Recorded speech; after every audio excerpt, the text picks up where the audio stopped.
menyampaikan ke kita mengenai update terkini kondisi dari sang suami sendiri sekarang sudah sejauh mana penyembuhannya?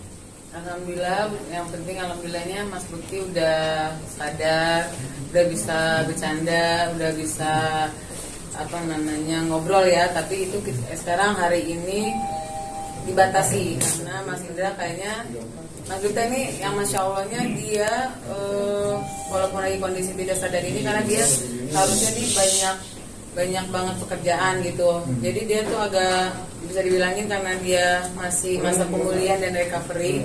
Jadi dia masih ngelantur cara ngomongnya dan pikirannya gitu. Jadi sometimes dia ngomongin satu hal yang masa lampau bukan masa sekarang gitu. Jadi kadang lagi tidur tiba-tiba dia bangun kayak nyopot ada di jari itulah ya buat tensi. Terus kayak gitu dia bangun, bener-bener aku harus kerja jam berapa dia bilang gitu, jam 2 begitu dia mau kerja karena dia tahu hari ini dia harus kerja gitu. Terus jadi dia masih keinget tentang jadwal kerjaannya ya. Ya betul. Terus kayak gitu jadi ada flashback yang dia kadang ngomongin tentang masa kecilnya. Sometimes dia kayak cuma kayak bangun ini di mana gitu, cuma ada di mana, ada di ruangan mana. Jadi memang karena karena operasi ini Mas Bukti juga jadinya ada memori yang dia ulang lagi perlahan-lahan dari dulu sampai sekarang. Jadi bisa dibilangnya dia agak kurang bisa mengingat yang sekarang ini, jadi tidak bisa di-push. Dan hari ini doain aja Mas Indra agak menurun menurun kesehatannya gitu. Jadi dia bisa dibilangkan kelelahan, jadi tensinya jadi agak naik, terus pendarahan juga di saraf pembuluh darahnya itu jadi agak banyak lagi gitu. Jadi hari ini sangat jadi aku juga cuma datang ke kamarnya, cuma banyak diem. Kalau dia mau makan, aku cuma bangun untuk makan. Habis itu dia emang kita masukin obat untuk cepat dia tidur. Jadi alhamdulillah gitu, ini malam ini karena masih dibawa infus juga, jadi maksudnya tensinya balik lagi gitu. Jadi ini benar-benar lagi masa, kalau bisa dibilangnya ini penyakit yang memang kritis gitu buat Mas Bukti gitu. Jadinya saat ini sih keadaannya lagi kayak gitu. Sempat dengar juga kabar bahwa kesehatannya sedikit menurun, itu seperti apa? Menurun itu bisa dibilangnya sebenarnya karena habis lagi operasi kemarin gitu. Jadi kayaknya ini sih besok kita baru mau cek lagi di MRI lagi. Sebenarnya harusnya besok tuh MRI kapasitas operasi itu gimana gitu. Tadi kan karena ada pendarahan ya, dan aku juga kayaknya mau ngecek bagian matanya karena dia ngerasa hari ini kok buram dan bagian kepalanya sakit gitu. Jadi besok tuh mau di MRI. Jadi buram itu kayak dia sebenarnya bisa ngelihat tapi ngelihat orang tuh buram gitu. Jadi masih kenal dulu itu siapa. Terus itu diraba, terus dia bercanda. Dia nggak kenal sama orang ini. Dia sebut itu seharusnya Nana, tapi dia jadi Nani gitu. Tapi dia bercanda, terus aku cek itu Nana sayang, aku bilang gitu. Kita tahu lah, masa aku dikasih tahu gitu deh. Alhamdulillah semua di ruangan ini dokter-dokter semua suster tuh happy sama Mas Bukti. Walaupun kayak gitu dia tuh tetap Mas Bukti yang seperti dulu gitu ya. Luar biasa, walaupun masih semangatnya dia masih luar biasa gitu. Jadi aku juga harus di depan dia harus kuat dan nggak boleh liatin aku nangis karena saat ini dia butuh aku gitu. Dan aku bersyukur banget walaupun dia buram, dia nggak bisa mengingat masa yang sekarang ini gitu, tapi dia masih ingat aku gitu, masih dia momen-momen sama aku tuh dia inget banget gitu. Kalau saya awal-awal aku ngambek gimana itu dia bawa nangis gitu. Terus dia bilang aku tuh sayang banget sama tuh cewek. Terus kata teman aku, sahabat aku, siapa namanya, Lila Dita, wanita paling aku cinta, kata dia bilang gitu.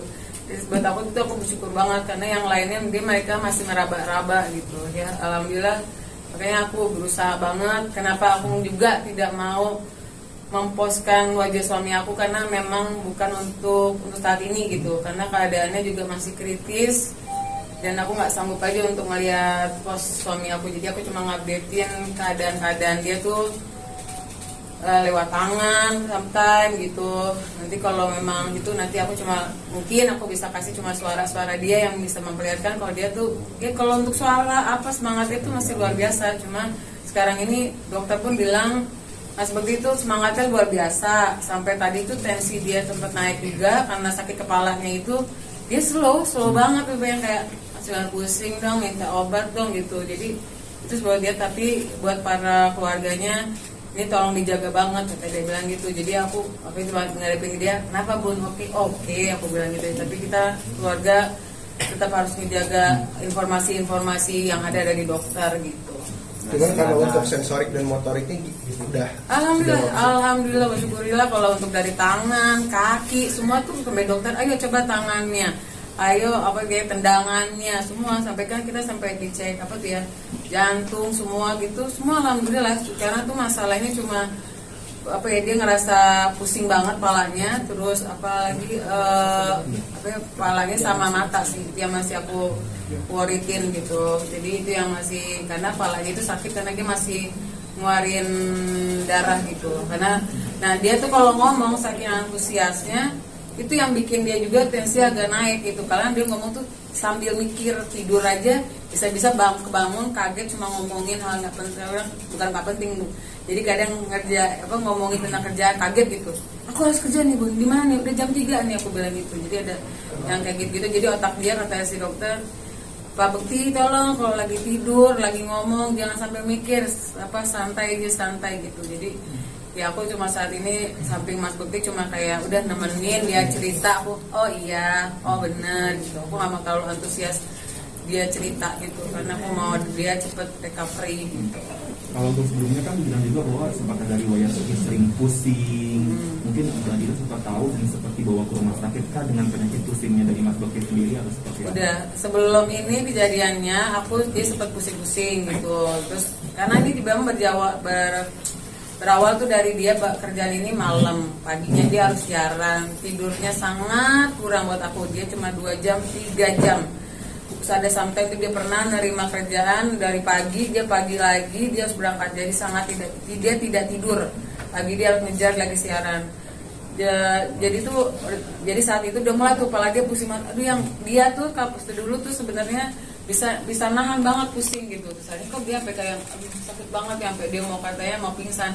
Aku bawa deh ke salah satu rumah sakit, kita sempet juga cek MRI. Aku nggak tahu kenapa di situ dibilanginnya clear untuk bagian pembuluh darah di kepalanya, tapinya ternyata di sini sampai dia jatuh pingsan ini, di sini ternyata kok dia ada gitu. Aku juga agak aneh gitu. Nah terus semuanya dia malah cuma dibilangin saraf kejepit bagian ini, katanya ada saraf kejepit sampai di kaki. Aku sempat mau bawa ke herbal, tapi karena dia waktunya juga lumayan padat gitu sampai mau tahun baru ini, jadi nggak jadi. Tapi itulah yang bikinnya, tapi namanya ya udah dari takdir Tuhan lah ya. Jadi saat ini ujiannya buat Mas Bekti dan aku, ya kita harus sama-sama kuat sih, semoga bisa ngelewatin ini gitu. Amin. Sudah berapa lama mengeluh pusingnya mungkin? 2 minggu. Pertama tuh dia kayak cuma pusing, aku sangka pusing biasa karena dia minum obat hilang gitu. Sampai suatu saat dia minum obat itu udah nggak kuat, dia aduh ini sakit banget ya, pegang pala. Udah besok cek aku bilang cek, oke. Kita sempat kan maksudnya jadi kita sebutnya kita nggak mau pusingin, kita dua-duanya sama sakit sebenarnya saat itu. Kita staycation gitu, karena staycation di rumah sakit ditanya, karena mau ngecek seluruh tubuh kita. Kita dua-duanya baik, dia juga baik. Itulah gitu udah 2 minggu itu, tapi ternyata 2 hari sebelum bukan 2 hari sih. Setelah itu pas malam dia ulang tahun itu kejadian gitu. Padahal 2 hari sebelumnya aku baru dari rumah sakit itu.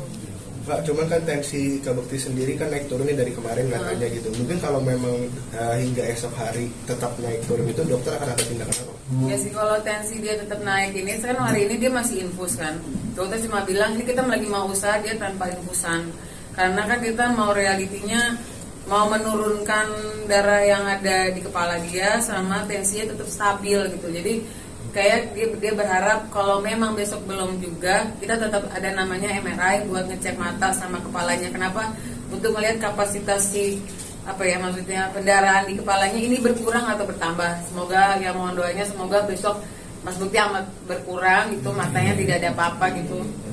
Jadi kalau memang habis itu dia memang keputusannya masih belum, sepertinya akan ditambah lagi masa dia di ICU, tampaknya sebenarnya kayak gitu.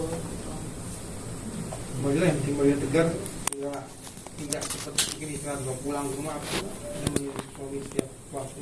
Udah tugas ya, aku udah tugas istri sih. Kalau dibilangin sedih banget gitu, karena ngadepin Mas Bekti yang dia harus kehilangan memori. Sometimes dia juga sempat, dia harus lupa yang ke depan ini. Sometimes dia suka lupa nama anaknya. Awal-awal gitu aku agak, oh my god, dia lupa nama anak gitu. Aku nggak mau yang nge-push dia juga gitu. Tapi baru tadi pagi aku bersyukur banget dia bisa nyebut nama anak, di mana anak di mana aku mau ketemu gitu. Dan aku bilang ada di sana lagi main gitu. Dia bisa sebut nama anak-anak semuanya gitu. Jadi aku bersyukur banget dari kemarin tuh, aku cuma berdoa. Pokoknya saat ini aku cuma percaya sama Tuhan sama Allah. Kalau semuanya aku bisa lewatin, aku bisa kuat karena Allah, itu aja. Karena itu buat aku, doa aku udah ijabah banget. Mas Bekti bisa ngelewatin operasi besoknya. Mas Bekti ini kayak mukjizat banget, dia bisa besoknya bisa sadar dan dia bisa ngenalin aku, bisa, dan benar-benar kayak Mas Bekti yang apa adanya gitu. Kayak terus ya cuma dia short memory aja gitu, jadi bisa ngulang-ulang semua perkataan dan aku harus sabar ngulang lagi gitu. Jadi aku lagi mau mencoba untuk biar dia nggak mikir lagi saat ini gitu. Jadi aku jadi ngejauhin semua TV, semua handphone. Jadi HP itu dia nanya, karena saat kejadian itu kan dia megang handphone, kata dokter emang gitu. Jadi dia nanyain handphone itu karena saat kejadian lagi megang handphone, lagi kerja. Jadi itu yang dia pikirin, kerjaan, handphone. Jadi aku bilang, handphonenya mana? Handphone aku mana? Mati, dicas. Aku bilang gitu. Jadi dia akan ulang-ulang tuh handphone dia di mana. Jadi harus sabar. Handphone bohong-bohongin lagi dicas, lagi diambil sama Mas Roy, jadi ini di mana kayak gitu intinya. Sampai dia oke, ada makamu ya gitu. Pastinya nggak boleh tadi kan masih boleh keluarga inti, masih boleh. Cuma saat ini tadi pagi akhirnya diambil alih oleh rumah sakit. Kita sangat ingin Mas Bekti cepat sehat, jadinya nggak boleh. Yang cuma boleh itu aku. Ini bukan kehendak dari aku, tapi emang dari rumah sakit mengharapkan mereka yang bekerja di ICU ini gitu. Jadinya aku cuma datang, dikasih tahu ini tindakan-tindakan ini, tanda tangan ini. Hari ini juga Mas Bekti banyak tidurnya gitu. Jadi aku cuma, ini juga aku baru 3 kali ketemu dia, cuma ngeliatin proses tensi semuanya gitu. Jadi lewat telepon kamar juga, Mas bisa dilihatnya, oh lagi tidur kata dia bilang. Jadi doain aja ibu. Jadi kayak gitu intinya. Kenapa saya juga nggak pulang? Rumah saya sangat jauh dari sini. Saya nggak mau gitu, maksudnya kehilangan momen-momen aku nggak bisa ngejagain dia. Alhamdulillahnya ada mama, ada yang siap megangin anak-anak aku juga gitu. Karena di sini juga nggak boleh anak-anak datang, dan aku masih belum siap juga untuk anak-anak ngelihat bapaknya mungkin yang tiba-tiba nggak ngenalin dia gitu. Walaupun anak-anak juga sebenarnya udah tahu, terutama anak pertama aku gitu. Tahu. Sempat nanya nggak anak-anak? Pasti setiap malam dia nanya, ayah gimana, ayah gini. Kadang tuh aku curhat dulu sama mama, gini mah gini ceritanya nana gitu. Terus aku udah cerita, udah bisa curhat, terus tiba-tiba baru, oh ayah gimana nih ceritanya tadi gini doain ya gitu kan. Harusnya kita staycation nih gitu, aku bilang. Jadi kita nggak jadi staycation ya, kata dia bilang. Ya jangan dong, masa kita staycation ayahnya sakit, aku bilang gitu. Kan bukan flu batuk, ayah lagi sakit banget. Oh ya udah ngatiin gitu. Setiap hari mereka malah yang kayak jangan lupa makan, kita ada grup di handphone kan. Jadi mereka tetap ngasih support walaupun HP itu memang ayah Mas Bekti nggak megang gitu. Aku pengen semua momen yang memang kita ambil ini nanti Mas Bekti bisa lihat sesudahnya gitu. Setelah kejadian ini dia tahu gitu, karena semua para di sini juga aku mau makasih semua para teman-teman Mas Bekti, semuanya deh yang aku nggak bisa ketemuin, aku minta maaf karena memang saat ini aku cuma bisa berjuang dulu nih buat Mas Bekti di masa kritis ini gitu. Tapi makasih banget semuanya, baik banget dari teman-teman Mas Bekti, pemimpin kerjaannya Mas Bekti juga, Bu Siwi, semuanya dia pokoknya yang bisa mengerti keadaan Mas Bekti saat ini. Aku makasih banget itu support dan dukungannya gitu. Ini kan kita juga, aku mau sekalian memberitahu gitu kalau emang kita lagi berat karena kita lagi usahain banget saat ini kayaknya aku mau membuka penggalangan dana gitu untuk Mas Indra, karena yang tampaknya akan 20 hari ke depan Mas Bakti itu akan di sini gitu. Jadinya biayanya udah sangat besar di hari keempat ini gitu. Jadi aku udah broadcast beberapa teman-teman juga, alhamdulillah ya mulailah ada beberapa yang udah memberikan kebaikannya, keikhlasannya, yang nggak mau dikasih tahu siapa namanya, ya alhamdulillah sih. Jadi semoga yang mendengar ini juga bisa membantu Mas Bakti gitu. Berharap ada tangan-tangan baik yang bisa nolongin Mas Bakti sampai sehat gitu. Amin, amin. Amin. Adilah, seharusnya kan momen bahagia ya, karena waktu kejadian pas di hari ulang tahun. Gimana sih, artinya berita ini mengagetkan seorang Kadila sendiri. Kalau sekarang sih aku pernah nih menyebutin nama ini tanggal berapa pun, dia bilang gitu. Sekarang sudah tanggal 29 aku bilang gitu. Terus tiba-tiba dia bilang gini, hah? Ah bunda bohong, kata dia bilang gitu. Kan ayah masuk tanggal 28. Terus apa jawabannya dia bilang, no, that's my day, I don't want, that's my birthday, kata dia bilang gitu. Jadi aku yang menyimpulkan memang dia setiap tanggal 28 itu pasti ada momen kebahagiaan bareng sama sahabatnya, bareng sama siapapun.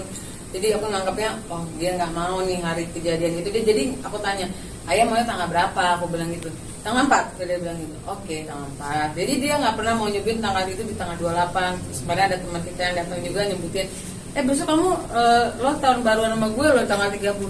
Ih bohong, nggak tanggal 30, nggak 30. Karena dia tuh momen yang dia tunggu kan sebenarnya 28, 30 itu kerjaan plus hari birthday-nya dia gitu. Jadi aku lagi ya insya Allah sih pengennya kalau dia udah baik lagi, pengennya sih ini mumpung ada teman-teman deket nanti mungkin kalau dijabah sama Tuhan, pengennya nanti dia udah sehatan, aku pengen bikin di kamarnya nanti ada aku dekor sedikit lah gitu buat dia happy gitu kalau dia nggak ngelewatin tanggal 28 itu gitu, karena ini masih panjang perjuangan aku buat recovery dia yang katanya dia aku harus kata dokter ya short memory ini akan panjang kayak anak kecil lagi kita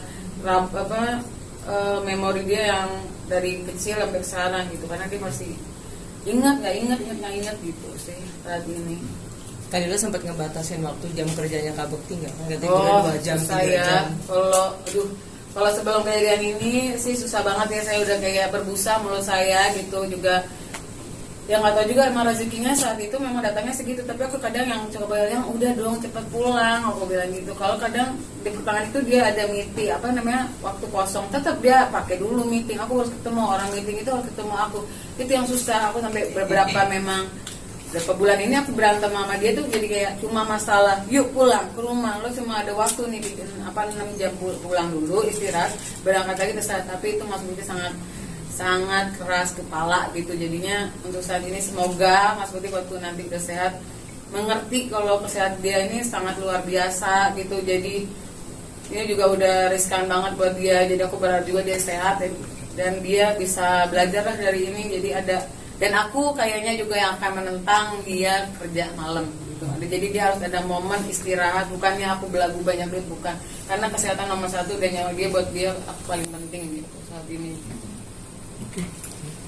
Jadi mungkin terakhir kalau pengen sumbangan bisa menghubungi siapa gitu mungkin. Nanti ada broadcastnya, ada sesuai nama yang udah sesuaiin. Nanti aku taruh juga di IG aku. Beberapa sahabat juga bakal ngeblas, insya Allah dibantuin semuanya. Jadi nanti tolong cek aja di IG aku. Dan semoga banget banyak tangan yang bisa sesuai budget rumah sakit ini gitu. Nanti amin gitu ya. Terima kasih semuanya.